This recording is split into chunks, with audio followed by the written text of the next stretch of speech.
É isso aí, estamos em mais uma edição do Além dos Negócios, desta vez recebendo Rodrigo Rosseto, ele que é quem comanda a operação da Homan Turbinas, que é uma das maiores importadoras de turbinas e peças, componentes da área de turbocompressores de todo o país. Rodrigo, seja muito bem-vindo nessa nossa conversa descontraída. É uma satisfação estar aqui com vocês para a gente ter essa conversa aí, falar um pouco mais da gente, do nosso trabalho, de mim e estar participando aí do programa de vocês. É uma enorme satisfação. Muito obrigado pelo convite. Rodrigo, conta pra nós como que surgiu essa veia empreendedora na sua vida? Como que foi isso, né, para chegar onde você está hoje? Da onde que você saiu, Rodrigo? Eu nasci em Toledo, uma família aí simples, meu pai mecânico, minha mãe dona de casa. Meu pai, na época da colonização, se mudou para o norte do Mato Grosso para começar uma cidade. Então, ele veio de uma família de agricultores, onde eles eram em 5 alqueires de terra. E meu pai sempre teve vontade de crescer, apareceu essa oportunidade aí da Cotriguaçu, que é uma cooperativa aqui de Cascavel, e ele foi para uma cidade chamada Juruena. E aí fomos todos nós. Você É, tinha quantos anos, Rodrigo? eu tinha 7 anos na época. Aham. Então o asfalto ainda estava em Cuiabá, para chegar lá mais 1.000 e tantos quilômetros de estrada de chão. Uhum. Então praticamente aí 3 dias de viagem para chegar lá.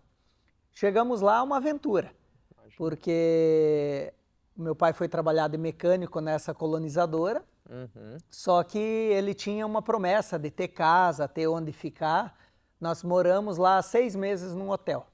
Nossa.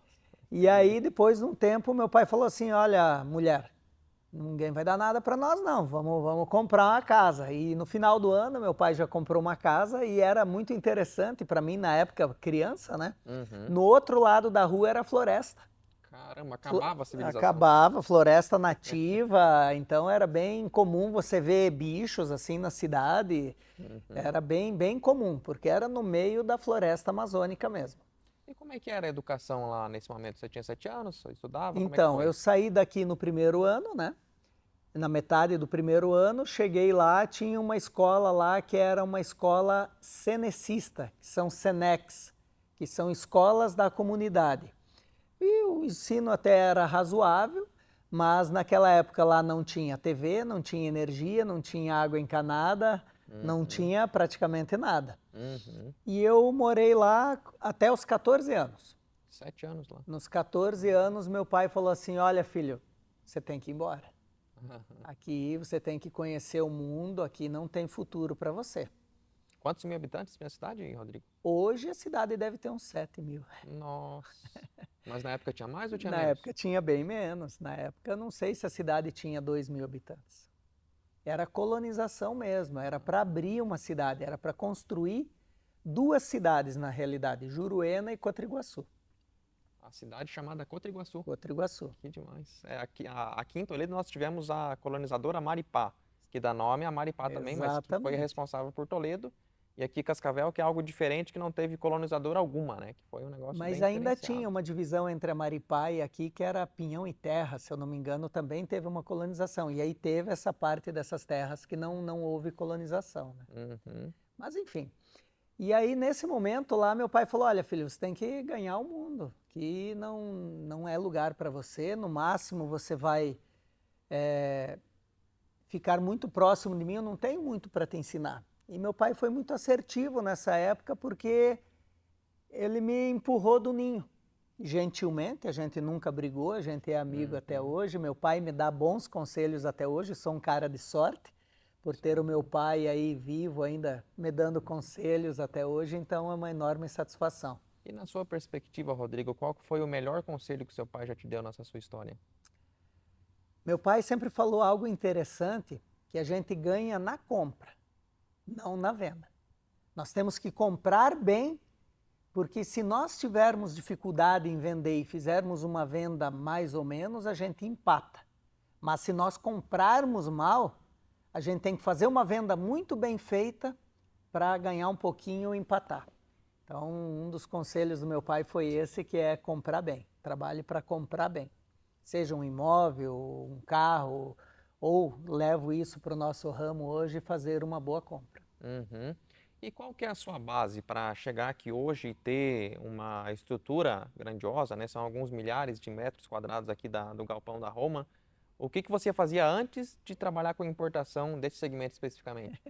Eu já fiz muita coisa nessa vida. Então, eu acho que o comércio, quem é vendedor, pode se dar bem em qualquer ramo. Se você souber vender, você vende qualquer coisa. Eu lembro que ainda quando criança, lá em Juruena, meu pai tinha uma pequena pousada, um hotel de madeira, 6, 7 quartos, sem banheiros. E lá parou uma vez o pessoal que vendia frutas. Vinham os caminhões hortifruti-granjeiros para trazer frutas. Eu comprei uma saca de laranjas, eu tinha algum dinheirinho que ganhava do pai de vez em quando. Comprei uma saca de laranja, fracionei naquelas cestinhas amarelas, né? E fui para frente da rua e vendi. Eu lembro que eu consegui transformar aquelas laranjas fracionadas no valor de 3 sacas de laranja que eu tinha comprado. Já fui engraxate nessa mesma época aí, mas não de rua. Já vendi Uhum. picolé na rua. Legal. Uma época que eu vim embora para cá de novo, porque daí eu saí de Juruena com 14, Uhum. fiz o segundo grau aqui, voltei para lá, fiquei 2 anos de novo, voltei para Toledo de novo, onde eu fiz faculdade. Sou da área de TI, sou formado em ciência da computação. Uhum. E aí eu voltei novamente para Juruena, onde teve uma nova fase na minha vida. E aí sempre com essa questão comercial, que eu acho que meu pai também sempre teve. A gente falava de briqueiro, meu pai sempre foi muito do brick, de Uhum. fazer os rolinhos, de fazer os negócios dele, então acho que veio um pouco daí. Mas a história da Romance confunde com a minha própria vida e foi uma história um pouco mais longa aí. Claro, com certeza. E antes da gente chegar, né, nesse desenrolar da Roma, qual é a importância, na sua perspectiva, de uma pessoa, um empresário, ele saber vender, de ter essa base sólida das vendas, Rodrigo? Como eu disse, a venda é algo crucial para qualquer ramo, porque eu posso vender picolé na rua, posso vender água de coco na praia. Hoje eu estou vendedor de peças de turbina. Talvez o mercado mude lá na frente, com esse advento aí de carro elétrico e tudo mais, a gente passe a vender baterias para carro elétrico, motores para carro elétrico, enfim. A gente tem que saber vender qualquer coisa. Você vende o seu serviço, você Uhum. vende o seu trabalho, você tem que saber vender o seu trabalho para ser bem-sucedido, né? Como em qualquer ramo. O professor acaba vendendo o trabalho de ensinar, seja para uma escola ou num ensino particular, de Claro. tete a tete. Eu acho que tudo na vida está relacionado a algum tipo de venda, algum tipo de comércio. Então é crucial você saber vender, dominar essa prática. Porque muitas vezes a gente não percebe, mas a gente está sempre vendendo alguma coisa, seja a nossa hora, o nosso serviço, a nossa imagem. A gente está sempre vendendo, né, Rodrigo? Exatamente isso. Você está sempre vendendo, comercializando alguma coisa. E na sua perspectiva, o que que faz um bom vendedor ser diferente de um vendedor não tão bom assim? A vontade. Eu acho que a vontade porque a venda, eu creio que é o único ramo onde um funcionário pode ter um crescimento bem grande. Você sempre vai estar atrelado aí a alguma comissão, algo nesse sentido, então você consegue ter um crescimento aí maior. Só que nem todo mundo quer crescer. Esse que é o detalhe. Existe um ponto de conforto para cada um, onde às vezes a pessoa atinge e daí está tudo bem. E aí a gente começa a ver um certo desinteresse, porque não tem a vontade de querer algo mais. Falo muitas vezes para o pessoal, olha, vamos atrás de clientes novos. Por quê? Para quem vocês estão vendendo hoje, é uma semente que foi posta na terra lá atrás. Foi feito um trabalho com essa pessoa, foi primeiro descoberto essa pessoa, foi desenvolvido essa pessoa, esse cliente no caso, e Uhum. hoje ele está comprando. Mas como uma colheita, se você só colher e não repuser essa semente na terra, chega uma hora que a tua carteira vai cair. Estopa, né? Então Isso você mesmo. tem que estar a todo momento descobrindo um novo cliente, atendendo um novo cliente, abrindo o mercado, fazendo um Uhum. novo plantio para poder Com certeza. continuar colhendo. É até Então, semelhante ao paralelo da colonizadora lá que o seu pai foi participar, né? olha aí, é isso mesmo. E o que que faz com que tantas mecânicas e outras empresas que comprem da Roman, elas continuem comprando? O que que faz com que hoje isso continue acontecendo, Rodrigo? Nós temos uma disponibilidade, então a gente tem um estoque aí robusto que pode atender aí todo o mercado que a gente atende, com uma quantidade boa de variedade e com uma seriedade. Então o pessoal, opa, eu sei que se eu comprar da Roman, eles vão entregar. Claro, podem acontecer erros no meio do caminho, a gente está sempre em evolução. Já tivemos casos aí de uma troca de código, de chegar a peça errada para o cliente, mas ele sabe que se foi vendido é porque nós temos em estoque e vai ser entregue. Uhum. Então isso é o que dá aí uma credibilidade muito boa para nós. É uma notoriedade que faz com que diversas empresas elas consigam crescer e ter cada vez mais espaço, né? A Roman tem quantos anos hoje, Rodrigo? A Roma, em março de 2025, vai fazer 36 anos. 36 O anos. Luiz fundou a Roma lá atrás como uma manutenção de rolamentos. Então ele comprava e vendia rolamentos. Depois ele evoluiu para uma retífica de cabeçotes. E o sonho do Luiz era importar, era fazer importação. Antes de eu chegar aqui na empresa, ele já tinha feito uma série de importações, mas ele de um carro importava tudo, tipo peças de motor, peça de suspensão, peças de câmbio. E aí a gente sentiu que faltava um foco. Quando nós começamos a falar sobre um negócio, faltava um foco. Falei, olha Luiz, o modelo é bem interessante do seu negócio, eu acredito, é bacana, mas talvez a gente deva escolher um único produto. De um carro, um produto. Então, no começo, a gente tinha aí 3 ou 4 produtos que a gente considerava viáveis. Uhum. Fomos estudando, fomos viajando, fomos estudando um pouco o mercado e aí acabamos chegando nas peças para turbocompressor. E qual que foi a principal estatística ou dado que fez vocês decidirem que seriam mesmo os turbocompressores, Rodrigo? A gente começou a projetar preço para entender margens. A gente entendeu que esse produto dava uma margem satisfatória, tinha uma carência no mercado. Na época que nós começamos com o turbo, embora a Roman vai fazer 36 anos, nós começamos com o turbo em 2009. Passamos aí um ano praticamente estudando o mercado, fazendo testes, comprando amostras, descobrindo alguns potenciais clientes e aprendendo com eles.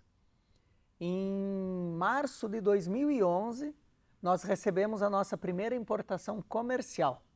Primeiro container, digamos assim, Não. Rodrigo. Ah, não chegou nesse patamar? Agora são vários containers que chegam aí todos os meses. Olha só, não, a primeira compra foram 14 ou 12 caixas. Caixas pequenas, não perfaziam um pallet. Então foi a nossa primeira compra comercial. E aí foi algo interessante, porque o código número 2, de toda essa nossa compra, a primeira compra, onde nós pegamos todas as nossas economias para começar, 30% dessa compra era o código número 2. Eu creio que eu deva ter mais da metade deles ainda na prateleira. Até hoje. Até hoje. Então não vendeu, foi um produto errado, que nós compramos errado e acabamos amargando isso. Por quê? Como nós não tínhamos recurso lá no começo, o que nós acertamos vendeu ultra rápido. Mas nós não tínhamos capital de giro. Tivemos que aguardar o giro se fechar, receber esses boletos para fazer a nova compra. Fizemos uma nova compra que não deu a metade da primeira. Porque primeiro nós estávamos sabotados pelo código número 2 e estávamos aguardando a compensação daquilo que foi vendido. E outras coisas também não eram ruins como o código 2, mas não venderam. Então, a gente estava gradativamente aprendendo. E como é que foi conseguir o espaço, Rodrigo, que muitas vezes vários empreendedores que têm essa veia empreendedores, eles ficam com aquela dúvida, mas será que tem espaço para mim? Será que eu consigo fazer acontecer? O que que fez as empresas e as pessoas elas passarem a comprar de vocês lá no início, em 2009? Como é que foi isso? Então, a maior parte do nosso produto, acima de 95% é material importado, vindo da China ou países asiáticos. A gente já teve importação de Taiwan, da República Tcheca, mas o volume mesmo está concentrado na China. Então foi difícil no começo a gente quebrar aquele estigma. Produto chinês não presta, produto chinês não quero. Na época que nós começamos, o Luiz tinha uma filha, ele tem uma filha que na época morava em Brasília. Ela trabalhava lá no Ministério da Saúde e ele eventualmente ia viajar lá para visitar ela, ia de carro. E ele sempre fazia esse eixo Cascavel-Brasília de carro, já visitando os clientes. Tem um cliente icônico nosso, que já é um senhor, já bem de idade, antigo do ramo, que é o nosso código 39 do sistema, que o Luiz chegou lá a primeira vez, ele olhou assim, isso aí é chinês, né? Não uso não. Não, mas é bom, usa aí, isso aqui é bom. Quem faz o chinês produzir mal é o brasileiro, que compra errado. E começou a convencer ele, fazer um trabalho, ele um dia falou, olha, estou começando a gostar de você. Mas isso depois da terceira viagem, eu acredito. Aí o Luiz falou, olha, pega esse eixo aqui, eu estou indo para Brasília. Ele é de Goiânia. Eu estou indo para Brasília, usa esse eixo, pega para você e eu vou voltar e na volta eu paro aqui e vamos conversar. Quando o Luiz voltou, que parou de novo no comércio dele, ele tratou o Luiz já totalmente diferente. Falou assim, olha, e aí, aplicou meu eixo? Sim, apliquei, senta aqui, vamos conversar, vou colocar um pedido para você. Olha aí. E o Luiz me ligou para passar o pedido, eu lembro que na época essa compra dava tipo assim uns 20% do nosso estoque, 20, 30 talvez. Falei, Luiz, se esse cara não paga nós, a gente quebrou. Então assim, sempre tem os desafios do começo, né? Claro. Então o Luiz fazia esse eixo Cascavel-Brasília, e eu fazia o eixo Cascavel-Mato Grosso. Nós também temos uma linha de clientes no Mato Grosso que quando eu viajava para lá, eu atendia lá. E foi indo. Cliente após cliente, daí a gente foi desenvolvendo um bom trabalho, um cliente contra para o outro e aí segue dessa maneira.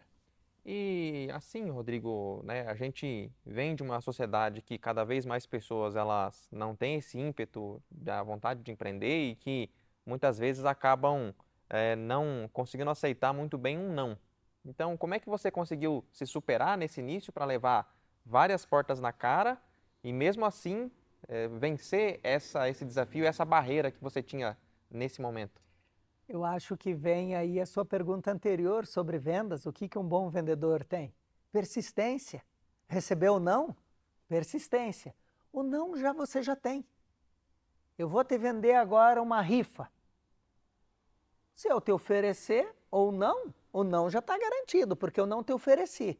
Mas se eu te oferecer, eu tenho no mínimo 50% de chance de fazer a venda. Aí a gente tem que quebrar as objeções. Talvez você diga que quer porque não gosta. Talvez você diga que não quer porque não tem sorte. Aí vai do meu trabalho de convencer que agora essa venda vai ser a sua venda de sorte. Você vai comprar de mim e vai ganhar a minha sorte. Você vai conquistar esse prêmio. E é um valor baixo para ganhar um carro. Você não quer? Então vai por aí, começa por aí talvez. É de saber conseguir persuadir, né, Rodrigo? A persistência do não, de visitar várias vezes o mesmo cliente e a coragem de receber o não. Com certeza, de você conseguir se pôr nesse risco, né? Porque várias pessoas elas decidem não arriscar e nem, por isso acabam nem fazendo acontecer, né?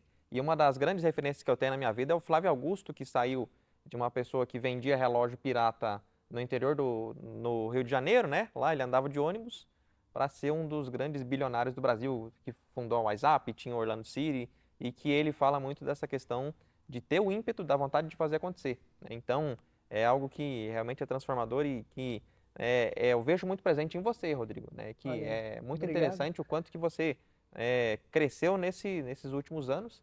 E eu queria entender com você também, Rodrigo, o quão importante é a mentalidade do empresário para ele conseguir ver antes das outras pessoas verem. Porque o empresário ele precisa ser visionário.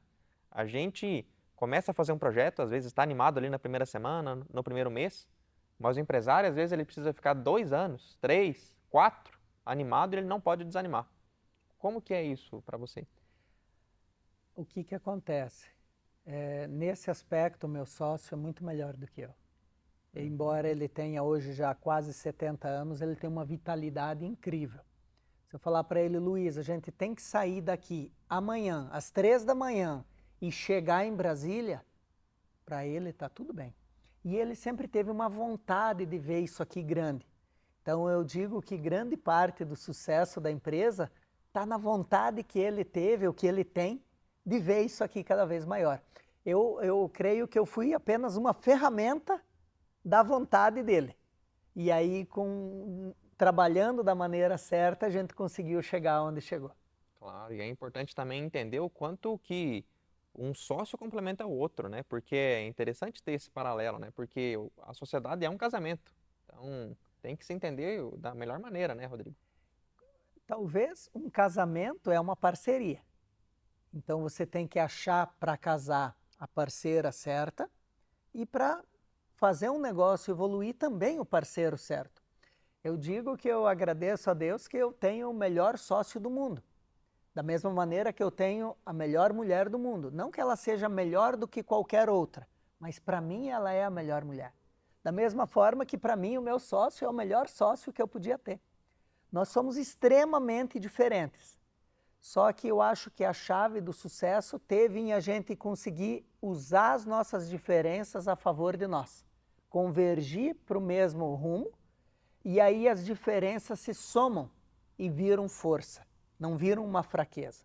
Se a gente começa a competir, aí elas viram fraquezas. Como a gente conseguiu somar elas, elas viraram força.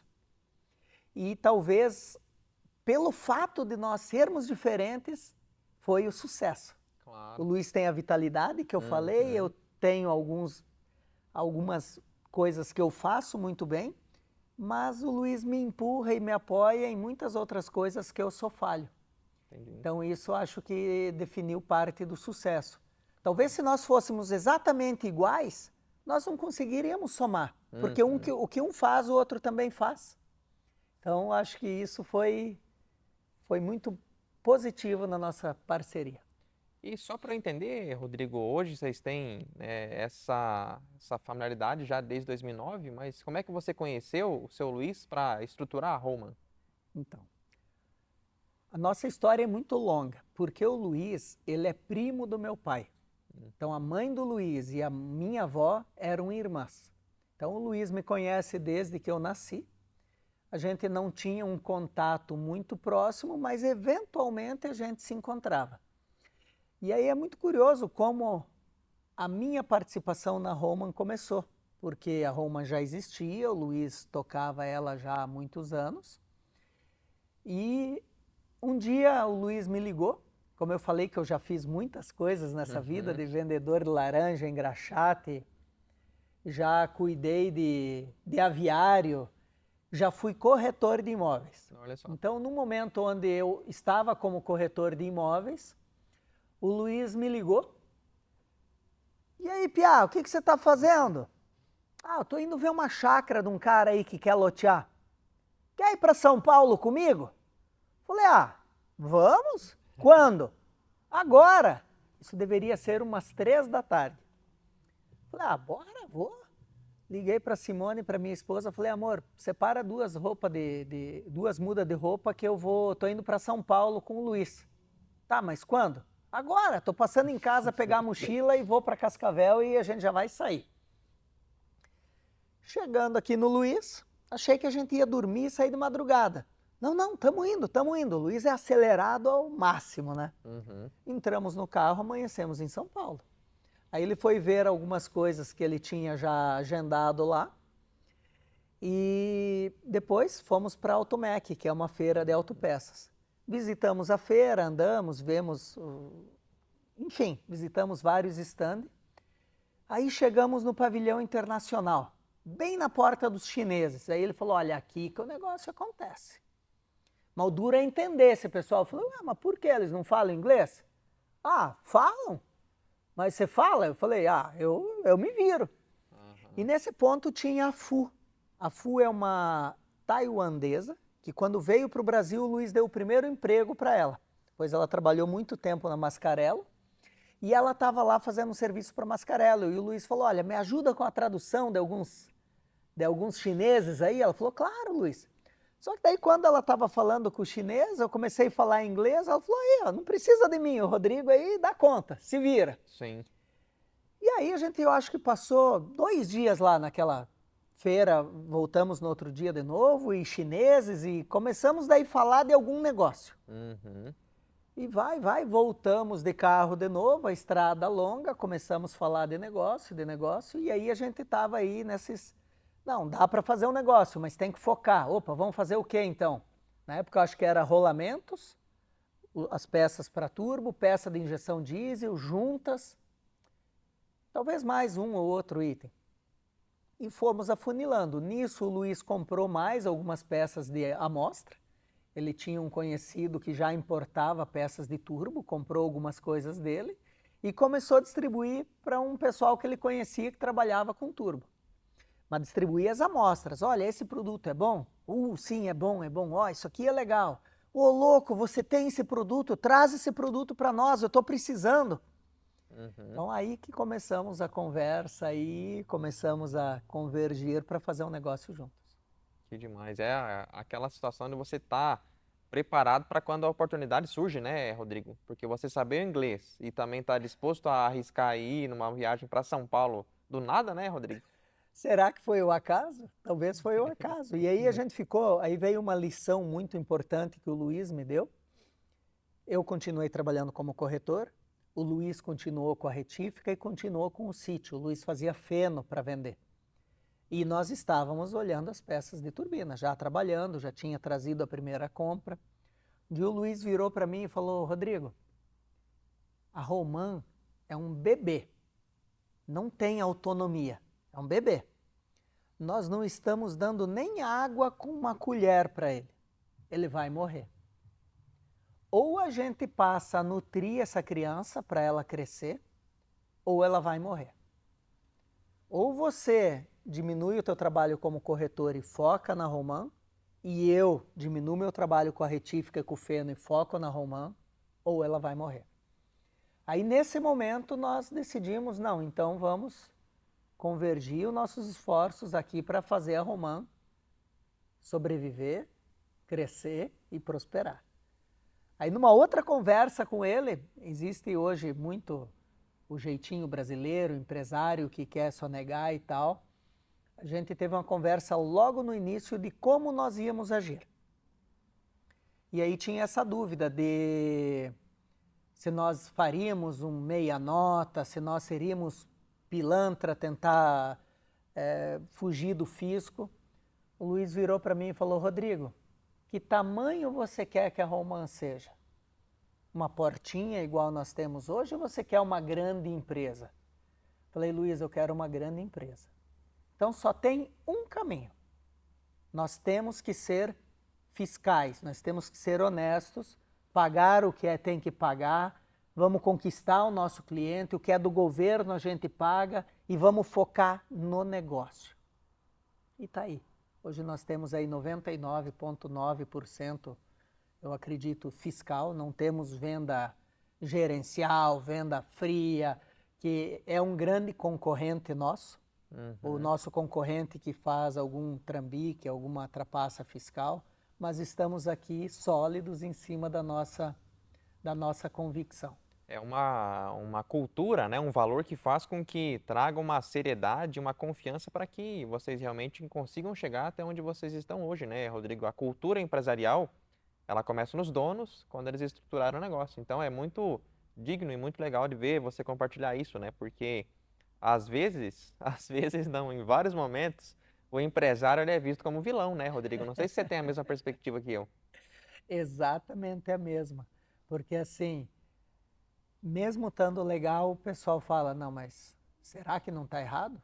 Não, venha cá, veja os livros, né? Uhum, Então a gente lá no começo existe um dispositivo na importação que se chama radar. uhum, E existem vários tipos de radar e a gente numa época estava excedendo o nosso limite. Entramos em contato com a Receita Federal para poder ampliar e nisso veio um fiscal nos visitar. Ele olhou assim, falou, quanto você precisa de limite? Eu falei, olha, na época eu acho que precisava de 30, 40 mil dólares a mais para fechar algumas compras. Tá ok, tá aprovado aqui. Mas eu acho que nem ele acreditava em nós. Ué, mas para que você quer esse limite, sabe? Tipo assim, então foi bem interessante a visita dele. E estamos aí. Mas sempre a gente percebe que tem essa questão aí do empresário tá um vilão. Empresário, e se a gente for observar, hoje está tão difícil porque muita regulamentação, muitas regras, muito tempo gasto para entender legislação. E a gente vem aí agora com uma reforma tributária que tinha como apelo simplificar e diminuir a carga tributária, mas a gente já percebeu que de simplificação não vai ter nada e de diminuição da carga também não vai ter nada. Então só vai piorar. E quem é impactado sempre, no fim das contas, é o consumidor final, né, Rodrigo? Quem vai pagar a conta é sempre o consumidor final, porque a gente acaba repassando, o nosso cliente repassa, o cliente do nosso cliente repassa e o consumidor final que é quem vai pagar essa conta e vai absorver. Esse é o famoso custo Brasil, né, Rodrigo? Algo que faz com que operar aqui não seja fácil para ninguém, né? É o que faz com que o Walmart não tenha vingado aqui, né, Rodrigo? A gente tem muitas conversas com muitos chineses Uhum. e é difícil, eles não conseguem entender o nosso sistema tributário. Eles simplesmente não entendem. Quando eu falo que eu pago 5 impostos diferentes para a mercadoria chegar aqui, e quando sai do nosso estado eu pago imposto de novo para ir para outro estado. Ele falou, não, mas a mercadoria já está no Brasil, você já pagou imposto. Não, mas daí é o imposto estadual. Mas o que é estadual? Não, é o estado, é a província. Não, mas você já pagou para a federação. Não, mas eu tenho que pagar de novo.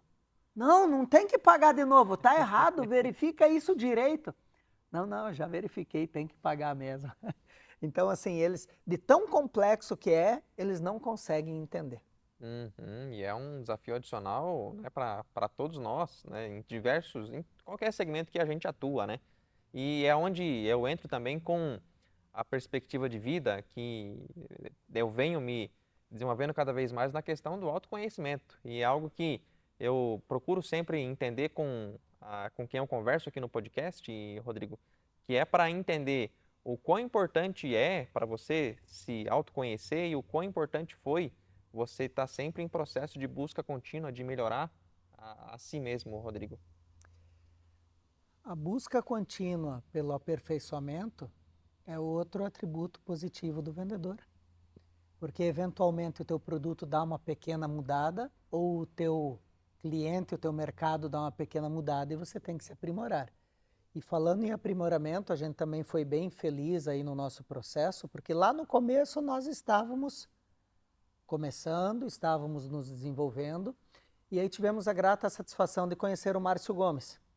Ainda na época ele atuava no Sebrae e ele deu excelentes orientações para nós, em termos comerciais. Eu e o Luiz, como nós temos bastante diferenças, a gente tinha bastante ruído entre a nossa conversa. O Márcio conseguiu ajudar bastante nesse aspecto e conseguiu mostrar um norte.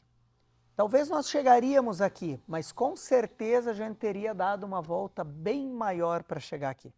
Então, as orientações do Márcio deram uma encurtada no processo. E talvez a gente nem chegaria aqui sem a ajuda dele. Então, a ajuda dele foi essencial. Sou grato por ele ter cruzado o nosso caminho aí. Não tenho dúvida nenhuma. Eu sou também muito, muito feliz em ser amigo do Márcio. Ele já foi entrevistado aqui no podcast e é uma pessoa que transformou minha vida também.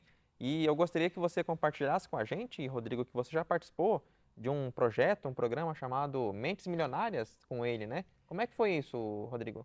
Pois é, o Mentes Milionárias, não sei se ainda está rodando ou se tiver em qual edição está, mas eu fiz parte da primeira turma, do primeiro Mentes Milionárias.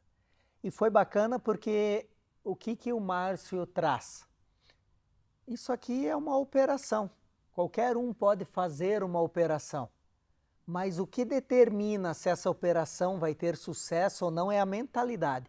É onde você quer chegar. É a visão de futuro que você tem. Então, por isso que eu disse no começo que talvez o Luiz participou mais disso do que eu, porque ele sempre viu isso aqui muito grande. Minha esposa também tem um fenômeno em volta dela que ela consegue co-criar a realidade, que é algo que a gente fala muito no Mentes, que a gente fala sobre mindset, sobre uma mente coletiva. Então ela também tem muito disso, de conseguir ver as coisas grandes. E isso faz com que as coisas cresçam. Então o Márcio, na primeiro Mentes lá, surpreendeu todo mundo com uma proposta que ele fez. O nosso Mentes durou 1 ano, era um encontro por mês, mas foram 12 encontros e assim no começo foi chocante. Eu tenho ali em cima no meu escritório o meu quadro da prosperidade, que eu fiz no programa, e eu fiz ele para 10 anos. Teria que ver a data ali, eu acho que eu fiz em setembro, agosto, por volta desse tempo aí. E eu nunca tinha feito uma viagem internacional naquele momento. E eu desenhei um passaporte, um mapa mundi, o passaporte, desenhei um triângulo lá na Europa, porque um sonho meu era visitar o Louvre, aquelas pirâmides de vidro que tem lá no pátio. E eu desenhei aquele triângulo representando o Louvre, lá em Paris. E o Márcio falou que a gente se surpreenderia com os resultados desse desenho. Em novembro eu poderia ter ido. Aí eu amarelei. Aí deu dor de barriga, não deu certo e eu me sabotei. É muito doido como a gente se sabota e se limita a nós mesmos, né, Rodrigo? Quando a gente está nesse processo e passa a conseguir entender que o grande fator limitante somos nós mesmos, né? Exato, eu me sabotei, porque apareceu uma promoção da Azul, eu pontuo na Azul por alguns motivos, apareceu, tinha pontos de sobra para eu e minha esposa ir e voltar, sobrava ponto, tinha um dinheirinho para gastar lá. Eu poderia ter ido 3 meses após ter desenhado, 3 ou 4 meses. Só que aí eu cometi um erro. Márcio falou, olha, coloque em prazo, eu coloquei 10 anos. Então o meu quadro ainda está válido, ainda estão acontecendo coisas extraordinárias que eu desenhei lá, que ainda estão acontecendo.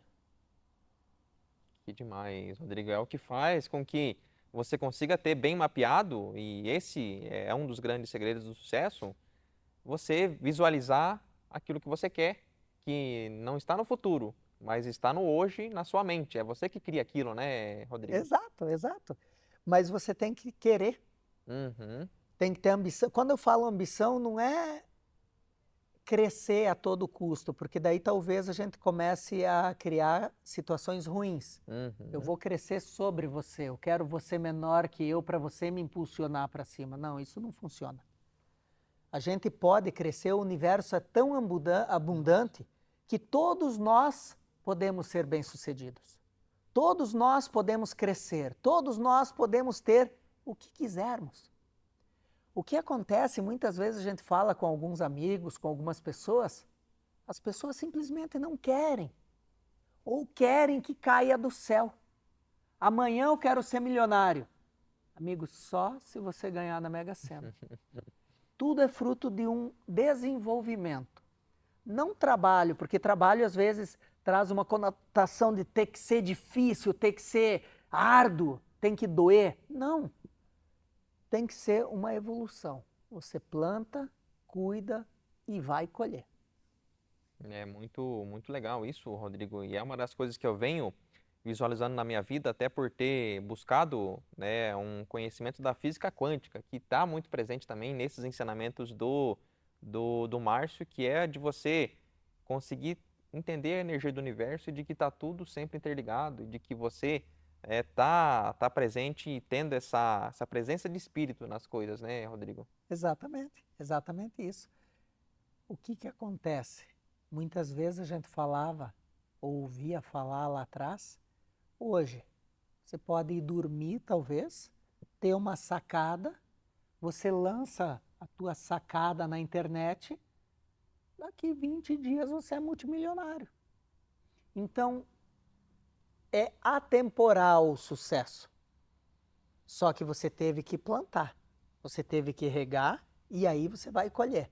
Claro. Você teve a sacada, mas se você simplesmente ter ela, é a semente, e você não pôr na terra, não vai acontecer. Uhum. Você tem que ter a sacada, colocar na terra ali e regar.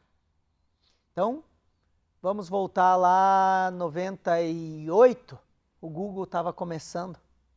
Era um site de busca, a gente tinha 1 milhão de sites de busca. É mesmo. Yahoo, Radar UOL, Search, não sei o que lá. Aí a coordenadora do meu curso de informática chegou na sala um dia, olha, tem um buscador novo aí, um tal de Google. E aí, comecem a usar ele é bem bom. Uhum. A gente sabe que hoje a renda do Google de buscador não é a renda dele, mas sim como ele anuncia e desenvolve o pessoal ali para aparecer. Isso mesmo. E aí o legal e interessante, não sei se você sabe de onde veio a palavra Google, Não me ou recordo. Googleplexo. Tem um astrofísico chamado Carl Sagan, você já deve ter ouvido falar. Sim, sim. E aí tem um livro dele, eu não lembro agora qual, não é O Mundo Assombrado pelos Demônios, mas nem bilhões e bilhões, enfim. Ele fala que ele criou um número gigantesco Uhum. para tentar definir o tamanho do universo e números de imensa grandeza. Aí diz que teve um matemático que olhou para uma criança e falou assim, fala um nome qualquer, de um número gigante. Diz que essa criança falou, Google? E o Google é um 1 elevado à centésima potência. Uhum. Então é um 1 elevado a 100, que seria igual 1 seguido de 100 zeros. Mas esse número ainda é imaginável. Sim, é finito, né? É um número que dá para se medir. Sim. Aí ele falou, não, eu preciso de algo maior ainda. Aí ele criou um Googleplexo, que é um 1 elevado a um Google, que aí seria um número já difícil de quantificar. Só que, porém, um Googleplexo está tão longe do infinito quanto o número 1. Então você Uhum. tem essa grandeza do infinito representada pelo Google e Googleplexo. Claro. Mas enfim, então voltando um pouco, Aham, é não. só para exemplificar de onde veio o nome do Google. Esse paralelo também me trouxe uma sacada de que o empresário ele precisa saber, de maneira geral, um repertório muito vasto, Rodrigo, para conseguir falar sobre Google com essa facilidade e para ter um traquejo na hora de vender as peças, na hora de conversar com o fornecedor, na hora de conversar em inglês, na hora de conversar em português com o pessoal das mecânicas. Então, é importantíssimo você ter esse repertório, né? Como é que você construiu isso na sua vida? Não sei, eu acho que isso aconteceu, talvez naturalmente, mas tocando nesse assunto agora tem outra coisa importantíssima que meu pai sempre me deu, ele falou, filho, você pode fazer qualquer coisa, pode ser engenheiro, pode ser médico, eu só quero uma coisa sua, que você fale inglês. E, contando na história, hoje eu estou aqui e isso virou o que é por causa do inglês, que era a vontade do meu pai. Então, se não fosse isso, talvez não teria acontecido. Que incrível. Mas falando disso, de ter essa plasticidade de falar com um ou com outro, uma vez eu trabalhava em uma mineração e um engenheiro de Minas falou, olha, a gente tem que ter dialética. A gente tem que ter a capacidade de falar a mesma coisa de maneiras diferentes, para grupos diferentes. Porque se você falar da mesma maneira, o efeito não será o mesmo. Talvez um dos grupos você atinja certeiramente, mas se você falar para 3, os outros 2 vai estar destoado, não vai atingir o resultado almejado. Então você tem que ter a dialética de falar de maneira diferente a mesma coisa para pessoas diferentes. É saber dançar conforme a música, né, Exato. Rodrigo? E isso também me lembra muito de que na vida, no universo, nós temos ciclos de alta e de baixa. Então, como é que você faz para ter uma empresa de sucesso que continua crescendo no decorrer dos anos no mercado de crise, no mercado difícil e no mercado que está prosperando. Como é que é isso, Rodrigo? Eu acho que tudo começa com o planejamento. Então eu vejo muitos amigos às vezes falando, eu vou abrir um negócio.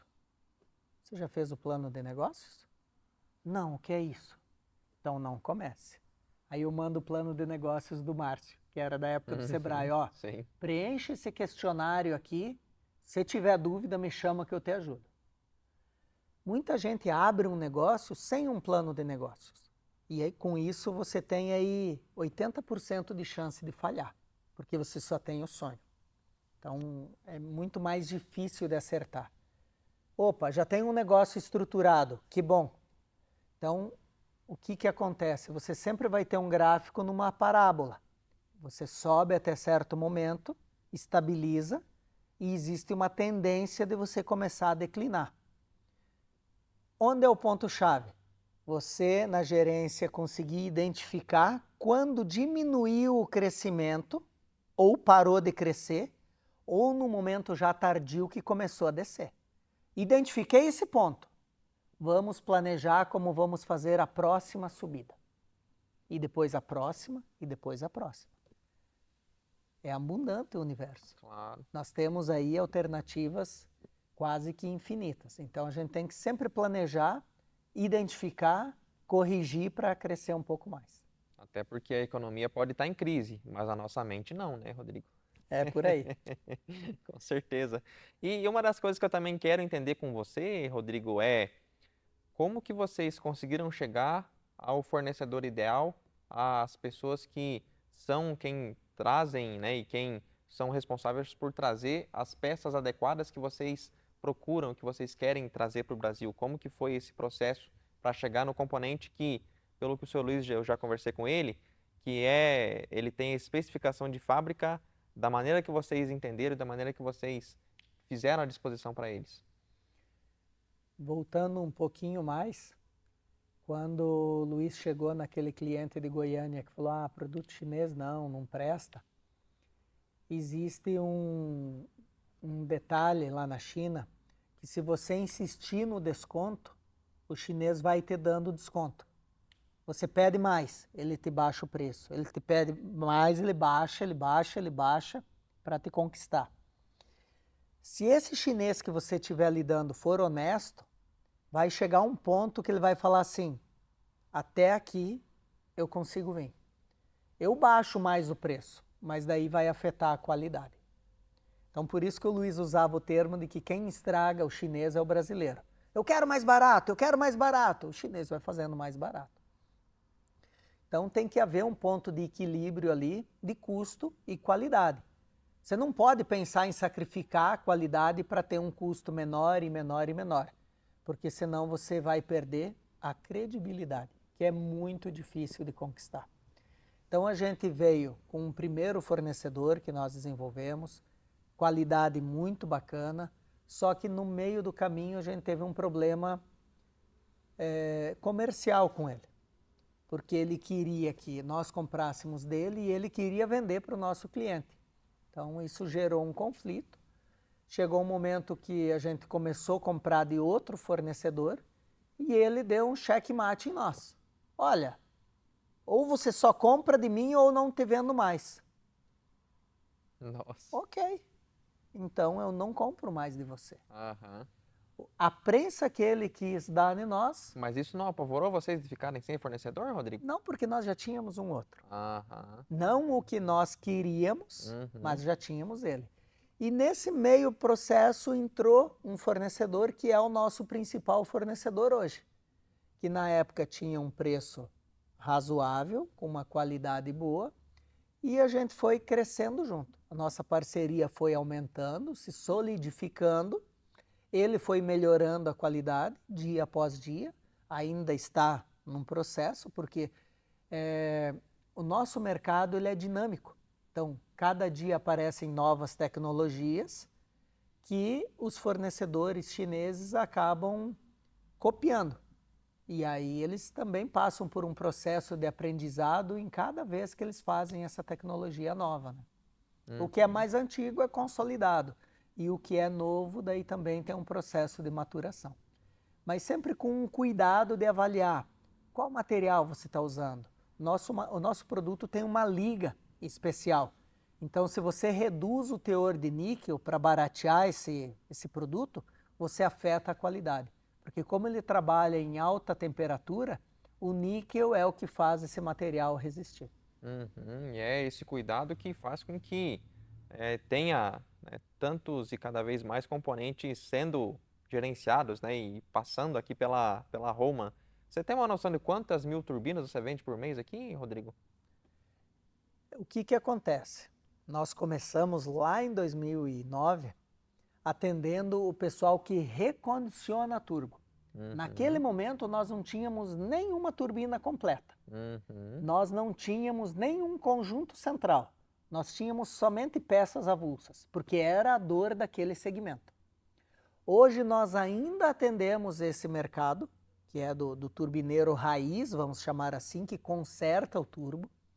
Nós já temos conjuntos centrais, que é o pessoal chama de miolo da turbina, que daí já está pré-pronto para o turbineiro, ele só separa, limpa as carcaças e monta num conjunto central novo. E temos turbos completos. Cada produto acaba sendo para uma micro segmento diferente. Então a gente tem aí venda de milhares e milhares de peças por mês, mas também tenho vendas de eixo, vendas de conjuntos centrais e vendas de turbocompressores completos. E a questão da logística, Rodrigo, a gente estava conversando um pouco aqui nos bastidores. Qual que é a sua principal dor para conseguir fazer o produto chegar até o seu cliente da maneira mais rápida possível e que consiga suprir a demanda que ele tenha lá na instalação? Essa é uma dor nossa, antiga. Hoje a gente já teve períodos aí que 65% dos nossos fretes eram da Azul. A Roman já foi o maior embarcador da Azul do oeste do Paraná, em termos de volume. E nós temos um aeroporto aqui que no inverno fecha, cancela muitos voos. Nós tínhamos até pouco tempo atrás somente a Azul com carga, com um único voo de carga por dia.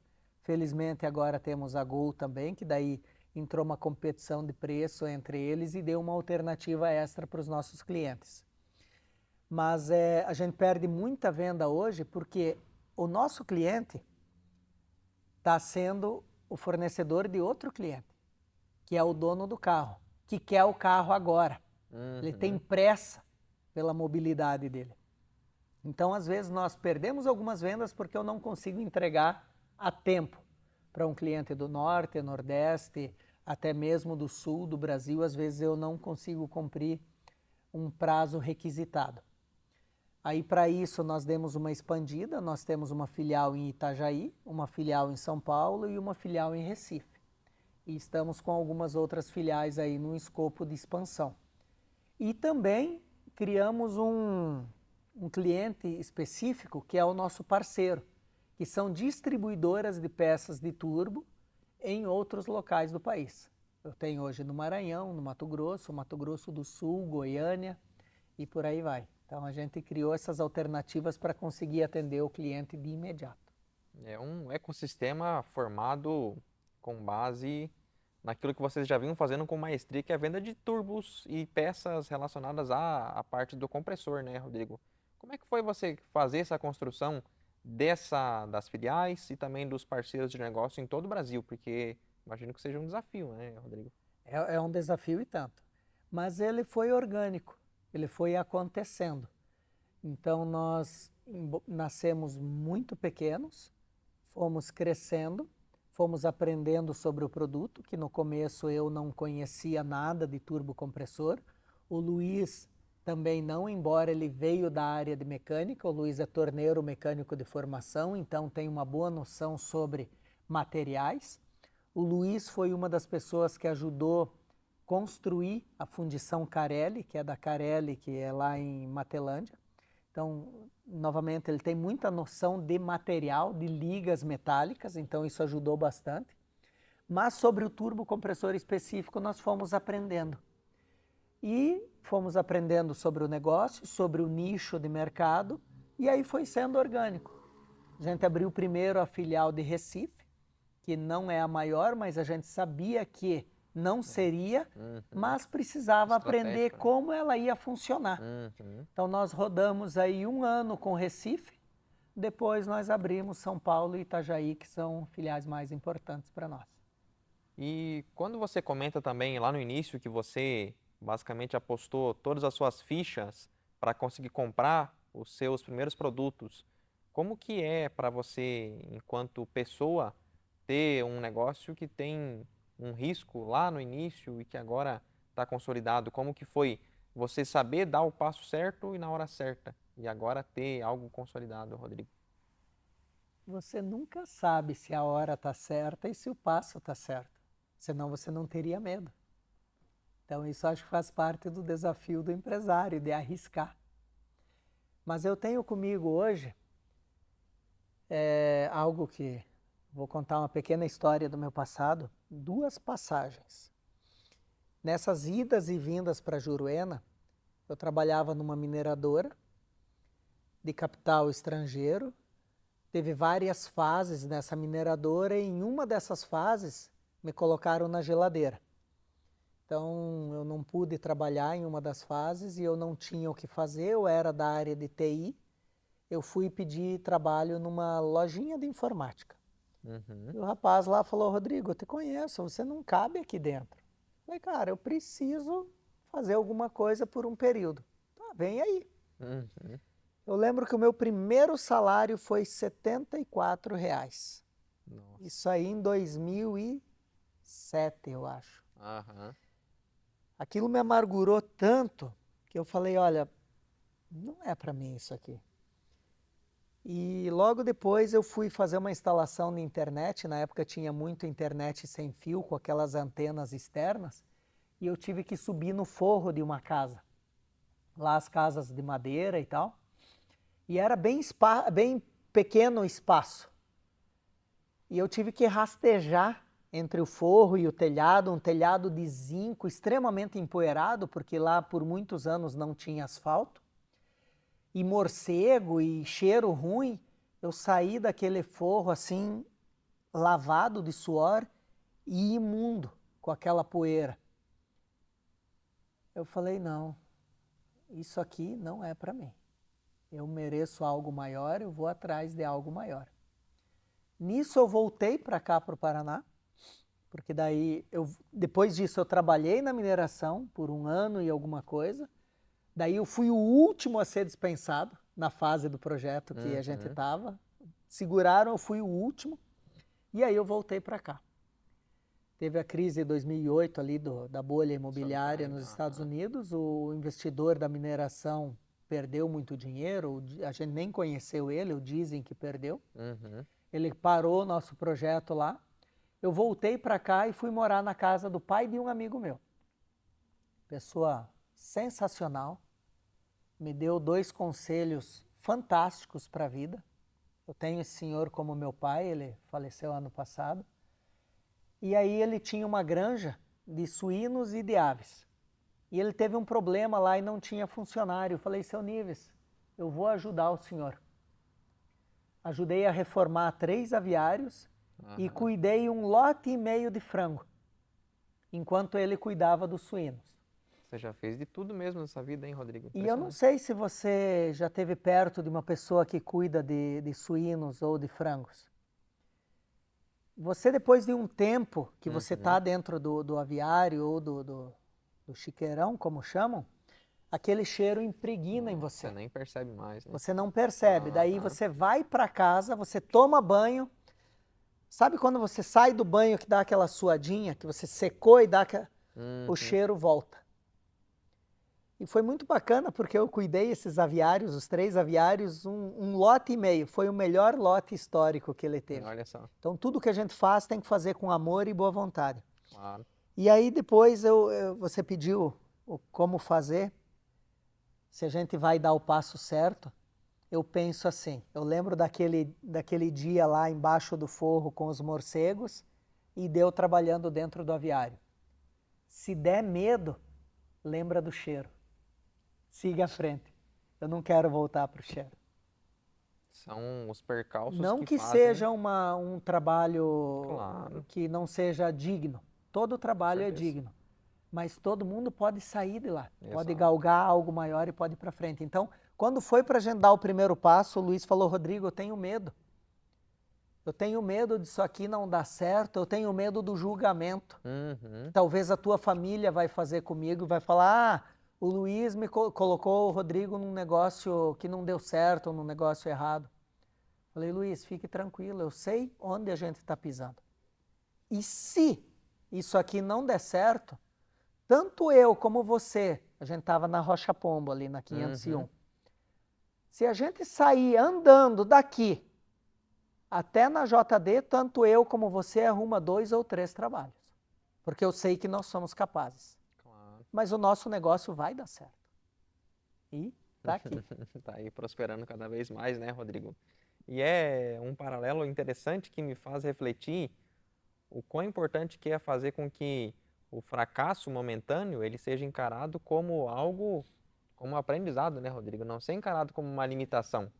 Você, ao ter passado por uma situação como essa, eu já passei por diversas na minha vida, de já ter andado de ônibus depois da faculdade, de já ter andado, né, sem ter, muitas vezes, entre ter que dividir o dinheiro da cantina ou o dinheiro do Xerox na faculdade. Eu mesmo não teria conseguido fazer faculdade se não tivesse tido o auxílio na época do ProUni. Não teria sido possível para mim porque eu venho de uma família humilde. Comecei a trabalhar com 11 anos como servente de pedreiro com meu pai, para conseguir comprar o meu PlayStation 2. Era o meu sonho, a minha realização. Então, ver histórias como a sua, dessa perspectiva, mostra o quão importante é a gente não se limitar àquilo que a gente passa no momento, porque tudo é passageiro. Tudo é passageiro, Rodrigo. Tanto o que é muito bom, ele passa, e o que é muito ruim também ele passa. E essa questão de você ter uma fé e de ter uma presença com o Senhor, ele é muito importante. Eu até queria entender com você, Rodrigo, como que é a sua fé, sua espiritualidade, como que é isso? A gente tem que ter. Não sei se você subiu na minha mesa lá, o meu símbolo lá é uma Bíblia. Então, logo na chegada da minha sala, eu tenho uma Bíblia. Eu gosto muito das passagens de Eclesiastes, eu acho que ali tem tudo que a gente precisa se basear para ter uma boa vida, incluindo família, negócios, amizades. E se não for pelo Pai do céu, nada acontece. Então a gente tem que ter uma fé aí de que tudo é por Ele e a gente pode chegar onde a gente quiser. Com certeza, é algo que eu tenho visto cada vez mais na minha vida e que eu também estou percebendo num treinamento que eu estou desenvolvendo há algumas semanas do Mastermind, que é um treinamento com base em algumas escritas do Napoleão Hill, Rodrigo. E lá são 17 princípios que nós nos desenvolvemos melhores, que toda pessoa tem, mas as pessoas bem-sucedidas, elas têm esses princípios bem desenvolvidos. E eu queria entender com você, Rodrigo, um princípio na sua história que ele foi o destaque que fez com que você chegasse onde está hoje. O que você poderia destacar? Um princípio para você da sua vida que foi o que fez você ser o que é o Rodrigo da Roman hoje. É difícil resumir em uma só. Eu acho que talvez perseverança. No começo, a gente colocou todas as economias que tinha. A gente trabalhava no prédio do Luiz, onde ele tinha a retífica. Eu não tinha dinheiro para ir para Toledo e voltar todos os dias. Eu já era casado. Eu vinha na segunda-feira, voltava na quinta ou na sexta. Eu fazia minhas refeições na casa do Luiz. Então, assim, mas acreditar, ter perseverança que você vai chegar lá. E outra coisa que eu acho que é muito forte e muito importante, a gratidão.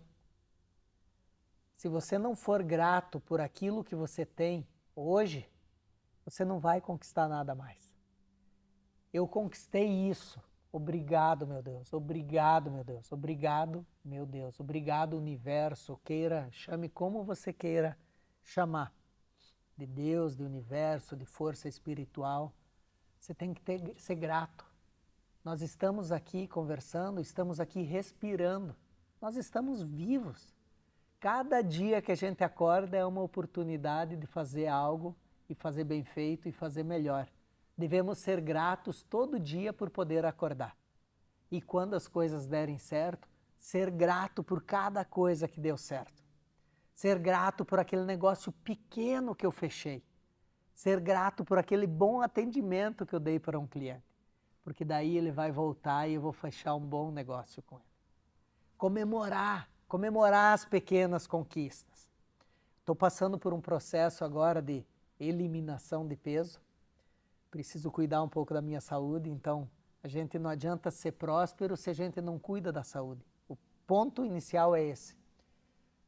Cada vez que eu subo na balança que está menos peso, nossa, que maravilha! Olha no espelho, que bom, hoje eu estou mais leve. Comemorar.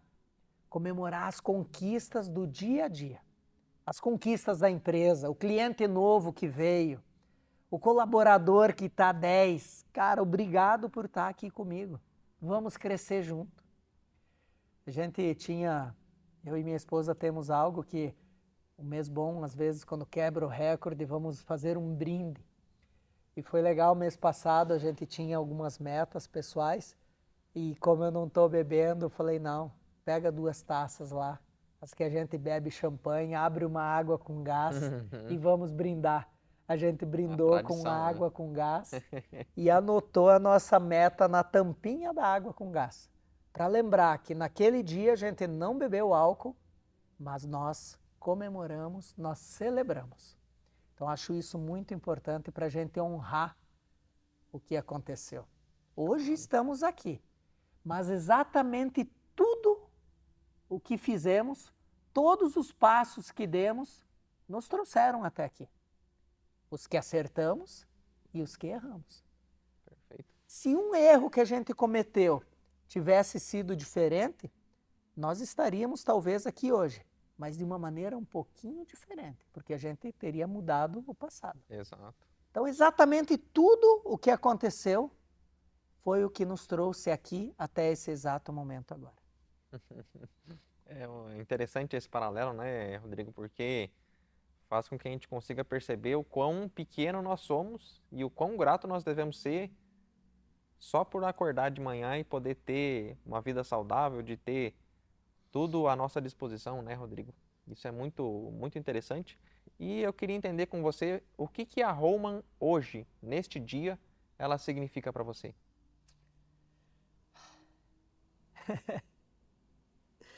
Hoje a Roma é olhar a Roma aqui e não agradecer a Deus seria um sacrilégio, talvez.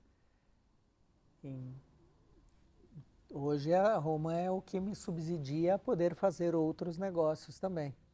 Então, eu vim do ramo imobiliário, fui corretora, minha esposa ainda é corretora. Trabalhamos de uma maneira um pouco diferente aí com os imóveis. E a Roman, financeiramente, é o que nos oferece subsídio para que a gente possa alcançar esses nossos desejos, esses nossos desafios nesse âmbito aí. Mas a Roman ainda tem um longo caminho pela frente. Então a gente ainda tem muito espaço vazio aqui nessas prateleiras, tem muitas mesas aqui para mais colaboradores. A gente quer crescer e a gente quer que quem esteja junto com nós cresça também. A gente quer proporcionar um ambiente saudável, alegre, um ambiente onde quem venha trabalhar feliz. Certeza, Rodrigo, é o que faz com que as pessoas permaneçam trabalhando no negócio. E por algum motivo que eu desconheço, eu imaginei que você fosse falar isso, da questão do crescimento, porque o universo ele não para de crescer, e como você tem essa conexão com o Senhor e com o universo, era natural que você falasse isso, eu imaginei que você fosse falar e fico muito contente com isso, porque você faz um trabalho muito bom, Rodrigo. E para a gente finalizar aqui, eu queria entender que conselho que você hoje, com a sua desenvoltura, com a sua trajetória, que você daria para o Rodrigo que tinha 18 anos nas costas?